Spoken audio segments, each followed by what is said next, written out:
Sir entire India కూడా mock drill, civil defence mock drill వైపు చూస్తుంటే దాని గురించి అందరి అటెన్షన్ ఉన్నప్పుడు మిడ్‌నైట్ 1:00కి 1:05 ఎయిర్ స్ట్రైక్స్ చేసింది Indian defence. So, ministry of హ్మ్. డిఫెన్స్ కూడా దీన్ని ధృవీకరించింది. అండ్ దీని గురించి చెప్తారా సార్? మనకి ఇప్పుడు మీరన్నారు చూడండి ఎంటైర్ ఇండియా అంతా కూడా దృష్టి అంతా కూడా మాక్ డ్రిల్స్ వైపు ఉంది. అలాగే రేపు నుంచి మాక్ డ్రిల్స్ అంటే ఎలా జరుగుతాయి? మాక్ డ్రిల్స్ డిస్కషన్స్ ఏంటి? మొత్తం అందరి కాన్సంట్రేషన్ అటువైపు ఉండగా, మనం ఇటువైపు స్ట్రైక్ చేయడం అనేటువంటిది ఇది ఆపరేషన్‌లో ఒక ప్లాన్‌లో ఒక భాగం మాత్రమే అండి. అంటే ఏంటి? మన యొక్క దృష్టి ఎనిమి యొక్క దృష్టి అంతా కూడా అంటే ఇండియా ఏదో వార్ చేయబోతుంది, ఏదో చేయబోతుందని దృష్టిని మరచాం. డిసెప్షన్ అండి. దీన్నేమంటారంటే వార్ టాక్టిక్స్‌లో, ఆపరేషనల్ టాక్టిక్స్‌లో దీన్ని డిసెప్షన్ అంటారండి. డిసెప్షన్ ఎనిమీని డిసెప్షన్ చేసి, ఆ తర్వాత సర్ప్రైజ్ ఎలిమెంట్ అనేటువంటిది ఒకటుంటుందండి. ప్రతి ఆపరేషన్‌లో కూడా ఒక సర్ప్రైజ్ ఎలిమెంట్ అనేటువంటిది ఉంటుంది. ఈ యొక్క ఆపరేషన్ సింధూర్ ఏదైతే ఉందో ఈ ఆపరేషన్ సింధూర్‌లో సక్సెస్‌ఫుల్‌గా 100% డిసెప్షన్ ప్లాన్ అనేటువంటిది జరిగింది. అలాగే 100% సర్ప్రైజ్ ఎనిమీకి సర్ప్రైజ్ ఇవ్వడం అనేటువంటిది జరిగింది. దీంతో పాటు ప్రెసిషన్ టార్గెట్ అంటే గురి చూసి కొట్టడం అండి. దేని మీద మనం దాడి చేయాలనుకున్నామో లక్ష్యిత దాడులు అంటాం. దాన్నేమంటామంటే లక్ష్యాన్ని ఎంచుకొని ఆ లక్ష్యం మీదే గురి చూసి కొడతామండి. ప్రెసిషన్ అటాక్ అంటాం దీన్ని. సో, మన యొక్క మిసైల్స్ ఏదైతే ఉన్నాయో, ఎయిర్ క్రాఫ్ట్స్ ఏదైతే ఉన్నాయో ఆ ఎయిర్ క్రాఫ్ట్స్ మౌంట్ చేయబడినటువంటి ఈ మిసైల్స్ మౌంట్ చేయబడ్డాయి ఎయిర్ క్రాఫ్ట్స్ మీద. ఆ యొక్క ఎయిర్ క్రాఫ్ట్స్ అనేటువంటివి ప్రెసిషన్ టార్గెట్‌ని ఎంచుకున్నాయి. అది జనావాసాల మధ్యన ఉన్నప్పటికీ కూడా ఏ బిల్డింగ్ మీద మనం దాడి చేయాలి, ఎక్కడ దాడి చేయాలనేటువంటిది మనకి చాలా స్ట్రాంగ్ ఇంటెలిజెన్స్ ఇన్‌పుట్ అనేటువంటిది ఉందండి. ఆ టార్గెట్ ఇన్‌పుట్ స్పెసిఫిక్‌గా. ఉండడం వలన ఫిక్స్డ్ టార్గెట్స్ ఉన్నాయి. ఆ టార్గెట్స్‌ని కూడా మనం ఎలాంటి టార్గెట్స్‌ని ఎంచుకున్నాము అంటే, it's very clear. Indian army తన యొక్క మినిస్ట్రీ ఆఫ్ డిఫెన్స్ ఇచ్చినటువంటి లెటర్ ఒకటున్నాదండి. ఆ లెటర్ మీకు చదివి వినిపిస్తాను. అక్కడ ఆ లెటర్ మినిస్ట్రీ ఆఫ్ డిఫెన్స్ చెప్పినటువంటి లెటర్‌లో చాలా క్లియర్‌గా చెప్పిందండి. ఎ లిటిల్ వైల్ ఎగో రాత్రి 1:44 ఈ లెటర్ రిలీజ్ అయిందండి. మినిస్ట్రీ ఆఫ్ డిఫెన్స్ నుంచి. A little while ago, Indian armed forces launched Operation Sindoor, hitting terrorist infrastructure inside the Pakistan and Pak-occupied Kashmir, Jammu and Kashmir, from where terrorist attacks against India have been planned and directed. Okay. అంటే it's very క్లియర్‌గా చెప్పారండి. ఎక్కడి నుంచైతే ఈ terrorist attacks అనేటువంటివి plan చేయబడ్డాయో, ఎక్కడి నుంచైతే attack చేయబడ్డాయో, ఆ ప్రాంతాన్ని మేము ఆపరేషన్ సింధూర్ అనేటువంటి ఒక ఆపరేషన్ లాంచ్ చేసి, మన ఇండియన్ ఆర్మ్డ్ ఫోర్సెస్ అనేటువంటివి ఆ ప్రాంతాన్ని టెర్రరిస్ట్ ఇన్‌ఫ్రాస్ట్రక్చర్‌ని నాశనం చేశాము అని చెప్తున్నారండి. అలాగే వాళ్ళు all together 9 sites have been targeted అని చెప్పారు. చెప్పి యాక్షన్స్ హావ్ బీన్ ఇది చాలా ఇంపార్టెంట్ లైన్ అండి. Our actions have been focused, measured and non escalatory in nature. ఇది అండర్‌లైన్ చేసుకోవాల్సినటువంటి పాయింట్ అండి. మిలిటరీ ఆపరేషన్స్ లో మొత్తం మనం దేశం మీద దాడి చేయలేదు. సివిలియన్ ఎస్టాబ్లిష్మెంట్స్ మీద దాడి చేయలేదు. ఏమన్నారు అంటే మేము చాలా ఫోకస్డ్ గా చేశాము. దాన్ని మెజర్ చేసాం. అంటే ఏ ఏరియా వరకు ఇంపాక్ట్ ఉంటుంది. దాని యొక్క ఇంపాక్ట్ ఎంత ఏరియాలో ఉంటుందనేటువంటిది మెజర్ చేశారు. మెజర్ చేసి నాన్ ఎస్కలేటరీ ఆపరేషన్ అంటే శత్రువు ప్రతిస్పందించవలసినటువంటి యాక్షన్ కాదిది ఓకే. అని చెప్పి దాన్ని చాలా ఫోకస్డ్ చాలా రైట్‌లీ యాప్ట్‌లీ సెడ్ అండి. Focused, measured and non escalatory in nature అని చెప్పారు. No military facilities have been targeted. అలాగే India has demonstrated considerably restraint in selection of targets and method of execution. అంటే ఈ ముక్కలో ఏం చెప్తున్నామంటే మాకింకా కొట్టగలిగినటువంటి సామర్థ్యం ఉంది. కానీ మేము సహనం పాటించాం. India has been restrained in selecting targets and method of execution ఎలాగా దాన్ని ఎగ్జిక్యూట్ చేయాలన్నది కూడా చాలా రిస్ట్రెయింట్ వహించాం.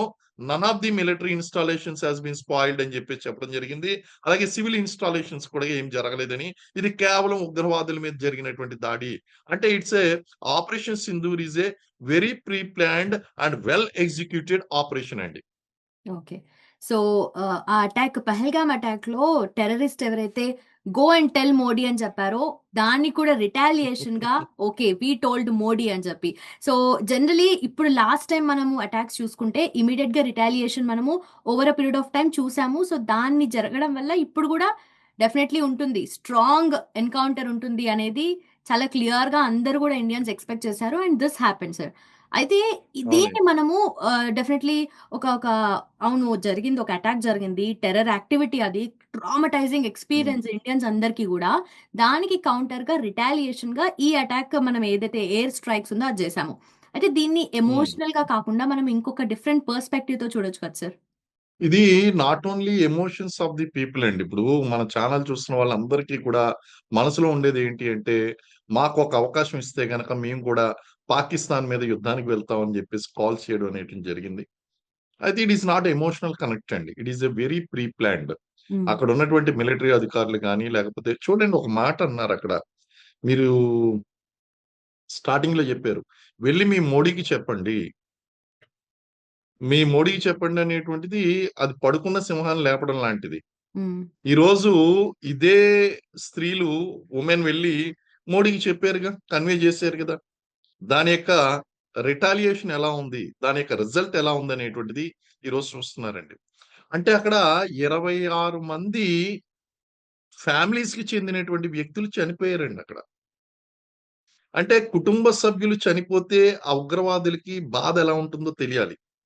ఈరోజు అదే ఉగ్రవాది నేత మౌలానా మసూద్ అజార్ ఎవరైతే ఉన్నారో, ఆయన యొక్క కుటుంబ సభ్యులు 10 మంది చనిపోయారు. ఓకే. అందులో 5గురు పిల్లలు కూడా ఉన్నారు. అంటే కుటుంబ సభ్యులు చనిపోతే ఆ బాధ ఎలా ఉంటుందనేటువంటిది మరి ఒక ఎమోషనల్ కనెక్ట్ అండి అది. ఈ ఆపరేషన్ మొత్తం ఎమోషన్స్ చుట్టూనే తిరుగుతుంది. ఆ బాధ వాళ్ళకి తెలియాలి. అయినా సరే వాళ్ళు మోడీ గారికి ఒక వార్నింగ్ లెటర్ పంపించారు. హ్మ్. ఏంటి అంటే, "ఈరోజు మా కుటుంబానికి చెందినటువంటి 10 మంది చనిపోయారు. అందులో 5గురు పిల్లలు కూడా ఉన్నారు. వాళ్ళందరూ కూడా అల్లా దగ్గరికి చేరుకుంటారని మేము భావిస్తున్నాం. కాబట్టి మీ యొక్క ఆహ్, పతనానికి ఇది నాంది" అని చెప్పేసి ఒక వార్నింగ్ లెటర్ పంపించారు. అంటే ఇవన్నీ ఎమోషన్స్ చుట్టూనే తిరుగుతున్నాయండి. ఇవన్నీ మతతత్వం అనేటువంటిది ఒక ఎమోషన్. ఓకే. దాడి చేయడం, కుటుంబాల మీద చేయడం ఎమోషన్ అండి. సో, ఆ విధంగా మనం చూసుకుంటే గనక, ఈ ప్రీ ప్లాన్డ్ అంటే ఆ 10 మంది అక్కడ ఉన్నారనేటి విషయం మనకి ఎప్పటినుంచో తెలుసండి. ఆల్రెడీ ఈ టార్గెట్స్ మీద మనం చేద్దాము అని చెప్పేసి ఆల్రెడీ మనకి ఆహ్, last time Balakot air strike. జరిగినటువంటి స్ట్రైక్స్ అవును. బాలాకోట్ స్ట్రైక్స్ ఏదైతే ఉన్నాయో, ఆ స్ట్రైక్స్ టైమ్‌లోనే వీటి మీద మనం టార్గెట్ చేయాలి. కానీ ఎందుకులే అని చెప్పి వదిలిపెట్టేసాం. ఈసారి ఈ 9 టార్గెట్స్‌ని కూడా చాలా ప్రిసైజ్‌గా సెలెక్ట్ చేసాం. చాలా ప్రిసైజ్‌గా సెలెక్ట్ చేసి వాళ్ళ మీద అటాక్ చేయాలి అని జెప్పేసి మనం నిర్ణయించుకున్నాం. ఇటు డిసెప్టివ్ ప్లాన్‌లో భాగంగా మాక్ డ్రిల్స్ ఇవి అని జెప్పేసి మనం చెప్పడం ప్రారంభించాం. ప్రారంభించి సడెన్‌గా సర్ప్రైజ్ ఎలిమెంట్ అనేటువంటిది ఇచ్చి, ఎవరినైతే మనం అటాక్ చేయాలనుకున్నామో వాళ్ళని ప్రిసైజ్‌గా అటాక్ చేసి చూపించామండి. Yes sir. అండ్ ఆల్సో మీరు ఆహ్, సర్వ్ చేశారు నేషన్‌కి, మేజర్‌గా ఉన్నారు. అయితే ఎంటైర్ సినారియో మనం చూసుకున్నప్పుడు అసలు అంటే డెఫినైట్‌లీ 4 రూమ్స్ ఐ మీన్ 4 వాల్స్‌లో మధ్యలోనే ఆ ప్లానింగ్ అనేది జరుగుతది. బట్ ఎగ్జిక్యూషన్ అవునండి. పార్ట్ మనకు బార్డర్‌లో జరుగుతున్నప్పుడు అవన్నీ ప్రాసెస్ అనేది అసలు ఎలా స్టార్ట్ అవుతది? And who will be completely responsible for it sir? అక్కడ ఈ అసైన్‌మెంట్‌కి ఆపరేషనల్ కమాండర్స్ ఉంటారండి. హ్మ్. వాళ్ళు ఇన్‌స్ట్రక్షన్స్ ఇస్తారు. ఇవన్నీ కూడా ముందుగానే ఆపరేషనల్ వార్ రూమ్‌లో డిస్కషన్స్ అవుతాయి. ప్లాన్ ఏ ఉంటుంది. ప్లాన్ బి ఉంటుంది. ప్లాన్ సి ఉంటుంది. ప్లాన్ ఏ ప్రకారం ఇలా చేస్తాం. అది ఫెయిల్ అయితే ప్లాన్ బి ఎగ్జిక్యూట్ చేస్తారు. ఓకే. ఇవన్నీ కూడా డిస్కస్ చేస్తారు. పాసిబిలిటీస్ డిబేట్ చేస్తారు. కంక్లూజన్‌కొస్తారు. తర్వాత ఎగ్జిక్యూషన్ ప్లాన్ రెడీ అవుతుంది.